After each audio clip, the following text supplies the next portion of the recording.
เจ้าชิมีปัญหาหยังกับข่อยสิไปกีดขัดหยังกว่านี้เฮาอ่ะบัดอ่ะเจ้านอนลงนอนลงนอนลงบอกเฮานั่นลงนอนได้หยังวะ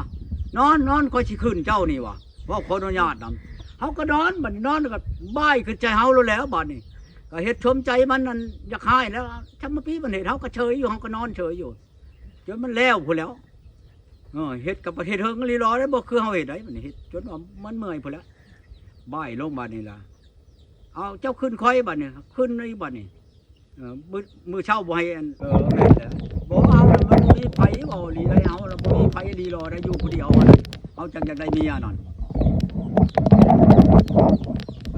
ไปดิฟ้าลินแล้วเฮาจะป้อนน้ำโตแล้วเฮาจะเพิ่งโตแล้วเอาโลดกันลงไปขอเมียเฮาสิชื่อน้ำมันใช่ดอกน้ำมันน่ะอยู่กับเฮาไปอันเรื่องของดีนั่นมาหาเฮาโลดเมียป้าเฮาวังกี้เนี่ยมันว่าเฮานั่นช่องคมแก่เอาจักได้บ่ได้แล้วก็มาถามมึงอ่ะฮะเอาก็มีนั่นแล้วก็บ่มีเขาให้ตัดทิ่มเด้อของเต่งนี่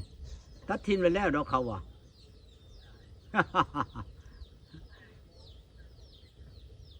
โยจังหวะนั่นแหละเฮ้ยกับมาเบิ้งว่ากันเบิ้งว่าชื่อๆกันดิฮะบ่ได้มือมันชิมือชิพบกับเฮานั่นบ้านนี้ล่ะเฮาเว้าขออนุญาตนำโตชุมลงอันนี้เฮาคว้าใช่มันบืนไปมันจุดตกเชื่อนอนนั่นเฮาเลยลูกเฮาเว้าเฮาว่าเจ้าเฮ็ดจังซี่ฮะอันใดก็เฮาเลยเว้าวันนี้เฮาลูกมานั่งเว้าได้ป่ะนี่เฮาว่าเจ้าเฮ็ดวันนี้บ่ได้ได้เฮาว่าคอยเอาเจ้ามานี่บ่แม่นว่าเอามาแต่เฮ็ดหม้อแกงแลง่ายได้เฮาว่าหลายอันหลายอย่างได้ปูเคลื่อนใช้หินลาดปูชาติใช้หินดานวันนี้บ่ได้ได้เฮาว่าคันผัวหักเมียแพงกันนี่เพิ่นต้องเฮ็ดใดกันก็ได้ได้เฮาว่าสมมุติว่าคือกันกับเจ้าอยู่กับข่อยนี่มันกระชำกันกับอันปลาอยู่ในอันหม้อข่อยได้วะข่อยอยากกินอะไรข่อยก็เฮ็ดกินได้ได้วะบ่แม่นข่อยบ่แต่งบ่แปลงเจ้าได้เฮาเว้าในนี้เฮาว่าชิบหัวขาวเช้าหัวงอกได้มาลงบรรทอกบันทึกกับข่อยนี่ข่อยได้เช่นสัญญากันกับเจ้าเลยได้เป็นผัวเป็นเมียกันเลยได้ดินี่เจ้าสิมีปัญหาหยังกับข่อยสิไปกีดขัดหยังกว่านี้เฮาอ่ะบัดอ่ะเจ้านอนลงบอกเฮานั่นนอนได้หยังวะนอนข่อยสิขึ้นเจ้านี่วะว่าขออนุญาตนำเฮาก็นอนบัดนอนก็บ้ายขึ้นใจเฮาแล้วบัดนี้ก็เฮ็ดชมใจมันนั่นอยากหายแล้วถ้าเมื่อกี้มันเฮ็ดเฮาก็เฉยอยู่เฮาก็นอนเฉยอยู่จนมันแล้วพุ่นแล้วเฮ็ดกับประเทศเฮิงลีรอได้บ่คือเฮาเฮ็ดได้มันเฮ็ดจนว่ามันเมื่อยพุ่นแล้วบ้ายลงบัดนี้ล่ะเอาเจ้าขึ้นค่อยบัดนี้ขึ้นในบัดนี้มือเช้าบ่ให้เฮ็ดเด้อมันว่ายามันว่านี่เฮาก็ยามื้อเช้ามาเฮาก็นั่งเฉยนอนเฉยอยู่ไปนึ่งข้าวเฮ็ดกินคักแน่เฮ็ดบ่ได้เฮ็ดกินหานึ่งข้าวนึ่งแล้วใช้ติ๊บใช้แอบเมียนแล้วบัดนี้ล่ะปัดเทือนปัดยังเมียนนั่นเมียนนี่เฮาก็ว่าชงชัยว่ามันสิบ่ไปใช้นะเฮาจับเอาขู่ลงไปเอามะม่วงก็เฮิงเติบแล้วเฮ้ยชีวิตวัง10 เช้านาทีพุ่นขึ้นมาแล้วบ่เห็นเอาแล้ว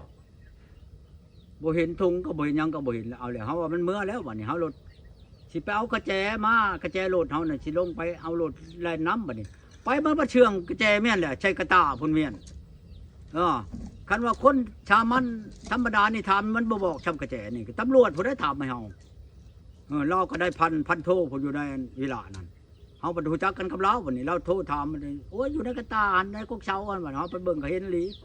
บัดนี้ยังบ่เห็นจะคำนั่น2 บาทเด้นี่2 บาทน่ะเฮาแค้นจะคอมันตอนมันมาตะมิดนั่น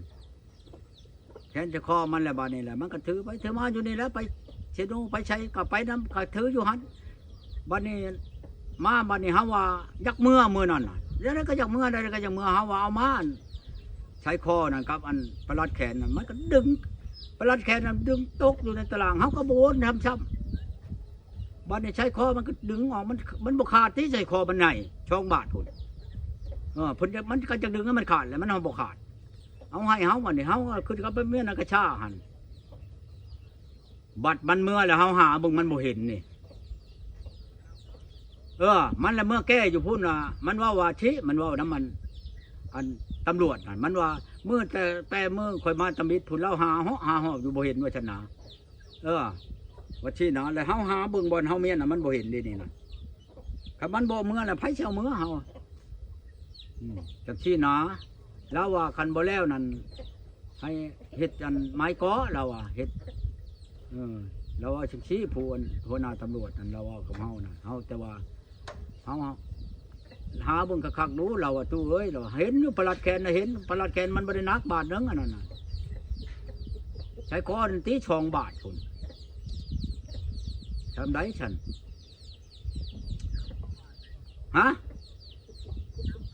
บ่ได้นำเฮาบ่นำมีแต่เฮาสิไม้เกาะเช่า6 ปี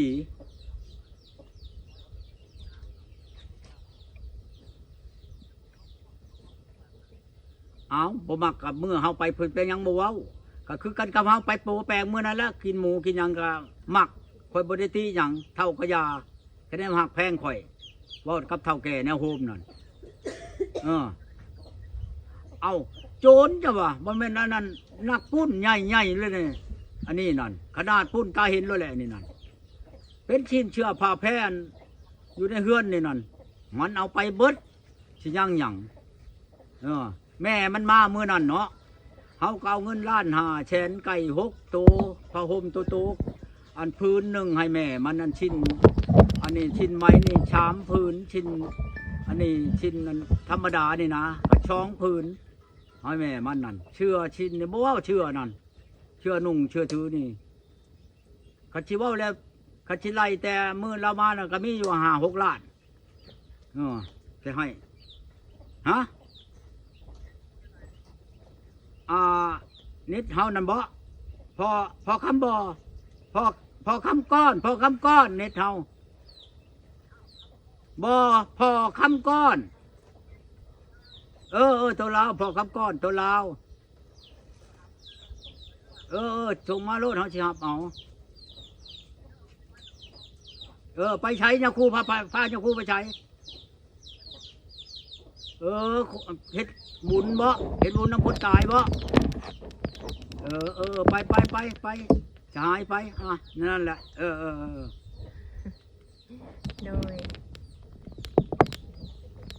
ให้โทรมาตุคนอยู่บ้านข้อคำเท่าคุณนาหมู่เดียวกันตะกี้ผมหักลืมบนบ้านมันอยู่ชื่อดอกตะกี้มันเป็นทหารอยู่ในเชโนนี่อยู่เฮือนลายนี่โดยบ้านนี่แหละมันออกเมื่อตะพี่แหละกับเมียตายแล้วเอาเมียใหม่หักเอานี่นะวางชิปไปมือนี่เมียใหม่นี่เอาคนบ้านเดียวกันแหละหักอายุเมียนั่น40 ปลายโดยมันนั่นแก่แล้วมัน70 ปลายเลยมันบอกมันกว่าเฮาอีกโดยอายุมันนั่นนี่นะตู้บัดนี้ตกลงทางเมียน่ะติดต่อได้อยู่บ่ตอนนี้ฮะอันนี้เมื่อนี่นะก็ได้นั่นแหละเช่านี่ก็โทรหาเฮานี่แหละโทรหาโดยโทรมายังบอกเฮาว่าโทรถามเป็นไหนเป็นได้กันแน่นะตู้ค่อยเห็นแล้วเลยค่อยเบิ่งแล้วนี่เจ้านั่นสิไปเอาเมียเชปูนเอาโลดเด้อเอาบ่อยากเจ้าบอกดอกว่ะได้ไผก็เอาแล้วเจ้าเมื่อแหละสิไปท่าเจ้าบ่เมื่อโดยตกลงเพิ่นน่ะบ่มาเนาะบ่มาหาไม้ก็คอยบ่อยู่พุ่นตำรวจพุ่นสิคุมตัวมาน่ะกับหมอนโทรศัพท์นั่นว่าให้เขาจับบ่จับโลดบ่ทำไรจังมันเมื่อบ่ถึกนี่เมื่อก็บอกได้เป็นหยังคือเฮานี่คอยจักคือคันอยากปะก็บอกว่าคอยอยากปะคอยอยากเมื่อแล้วก็เฮาก็บ่ห้ามดอกเขาแน่หมู่อยากปะอันนี้บ่บอกโอ้ยนั่นสิซ้ํเมื่อละอายุละกองเฮาเมื่อนำเนาะคันว่าโอ้ยคนยังอยู่น้ำเจ้าบ่ได้แล้วคอยอยากปะเจ้าก็เมื่อบอกไอ้น้องคอยอยู่น้ำเราบ่ได้เด้อคอยสิเมื่อแหละก็บอกติอันนี้หลักเมื่อเฮาเมื่อตายใช่ว่างกลางทางมีคนลัดขารถทางช้ำบ่พอพวกยาหลายคือก็มื้อนี่โดยแม่นเห็นบ่เช้านั่นเขาเอาขึ้นไปภูผู้7 มื้อผู้เขาจังปล่อยมาจนยังตายคน3-4 คนเฮ็ดผู้เดียวแล้วมันก็นี่ก็คือกันแล้วมันบ่ทันพ่อก็บัดพ่อแล้วก็พ่อแม่เจ้าเป็นหยังบ่เบิ่งอยากเว้านะแม่นแล้วว่ะเกิดยังมาคนอยู่น้ำเจ้าไรโดย ฮะเด้บ่เว้านั่นมันผิดเด้นั่นน่ะ โดย มันเป็นนั่น โดย อันนี้เมื่อนั้นฮอดเฮือนมันก็ดีใจแล้ว อืม มันว่าผู้ใด โดย โอ้ย ออ เขาจะว่ามันชำมันบ่แม่นคน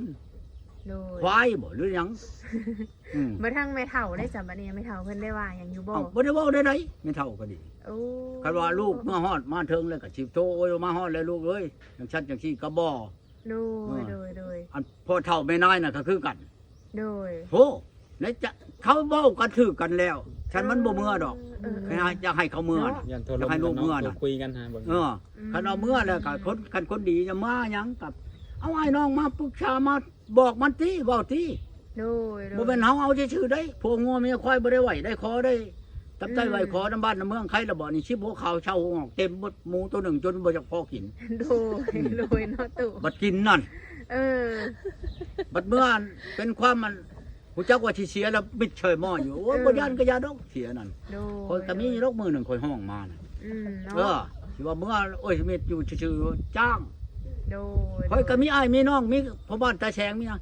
คันว่าคอยผิดก็เมื่อหาอ้ายน้องคอยมาช่างช้อนคอย แม่ เออ เนาะเดี๋ยวนั้น ผิดจังไดก็บอก เออ คอยในนั้นเจ้าบ่ให้เฮ็ดเด้อคอยก็ยา โดย ตามความหมู่ว่าอันนี้บ่ได้บอกหยังลักเมื่อโลด อืม ทึกบ่ ม หาเมื่อมันตายอยู่กลางท่อกลางทานตาแม่เฒ่าปานนี่เสียกออกมาใช่ข่อยนะเจ้าเมื่ออยู่นํเจ้าคนเมื่ออยู่นํเจ้า เจ้าเป็นหยังบ่เบิ่งบ่แยงบ่กลับไปใช้มาใช้ก็ดีเพราะทั้งหมู่บ้าน ถูกแล้ว บ้านอันนั้นน่ะ โดย ทั้งลุงทั้งตามันเบิดเอ้ยน้องเขานั่นตาเฉียบมาปานนี่มาใช่ข่อยนั่นจับพร้อมอีกคันมันตายก็ดี เออ ค่อยนี่ แจ้ง เป็น ประ โท ตู ษ พร้อมอีก เอาแล้ว แน่นอนแล้วตอนนี้ อันนี้เมื่อใช่หม้ออยู่ห้วย เนาะ มันบ่เป็นคนที่เห็นแบบนี้นะค่อยจะสิห้องมานี่ ดู เออ ห้องมาคุ คั ย น กัน โอ้ย ได้ เดี๋ยวนี้มาฮอดแล้วเดี๋ยวนี้มันบ่มักจังชั้นจังขี้แล้วลูกเคยเอ้ย โดย เจ้าเขียนในร้านเคยเอ้ย เออ เรื่องมันนั่นเจ้าชีวาในใดก็ว่าได้แหละมันบ่มักจังชั้นยังใครหรอกเมื่อ แต่ว่านี่จนเท่ามันนี่ความหนึ่งบ่ได้โทษบอกข่อยถามข่อย โดย โอ้ โดย ผ่านข่อยนี่ควายไอ้น้องข่อยเบิดบ้านข่อยนี่ควายเบิดบ่ เนาะ ไอ้น้องข่อยน่ะ ตอนไปขอ ข่อยก็มีอ่ะ ฮู้ จุก เบิด มีห เาะ น่วยมีอำนาจการปกครอง อื มีเจ้าเบื้อนบ้านเจ้าเมืองใด โด หู ย หน้าจุหน้าหน่วยข่อยก็มีใดบ่แม่นข่อยบ่มีใด โด บ่ ย แม่นข่อยคนหูชุดตาเดียวใด เออ ม นี่ยังก็เว้ากันติเออ แม่เนาะเดี๋ยวนั้นได้เนาะตู่ เอา เนาะ แล้ว อืม เคยไปไต่ไผ่ไปน้ำเพิ่นว่าคันไปอันแนวบ่ถูกต้องก็ดี โดย โยก โดย ข่อยมันบ่เว้าหลายเด้อคันมันไปผิดกฎหมายนี่ เออ ข่อยเมื่อจับเอาก็ได้ได แม่ ที่ว่ามันบ่ได้บ่ โด เออ โดย ตำรวจเนี่ย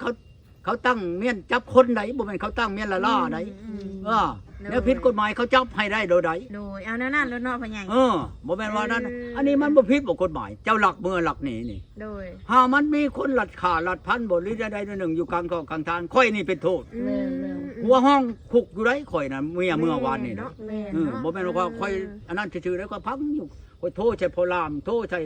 อันหัวหน้าอยู่พุ่นว่า โดย จุดเท่าเขามาฮอดแล้ว โอ้ แน่ค่อยจังดีใจคนฮอดเรือนฮอดชาติแล้ว เออ ดีแล้วคันเมียว่าข่อยบ่มักจังซั่นสิก็เว้ากันติอันนี้บ่เว้าหยังรักเมื่อรักไปโลดโยก เออ ข่อยบ่ได้ดีใจได้เห็นว่านี่ แม่ เอ้ยน้องข่อยว่าห้วยอันลูกไผ่ลานนางไปแบบนี้น่ะบ่ได้เด้เขาว่าคันเคยไปกับไม่เคยไผ่ไปกับไม้ไผ่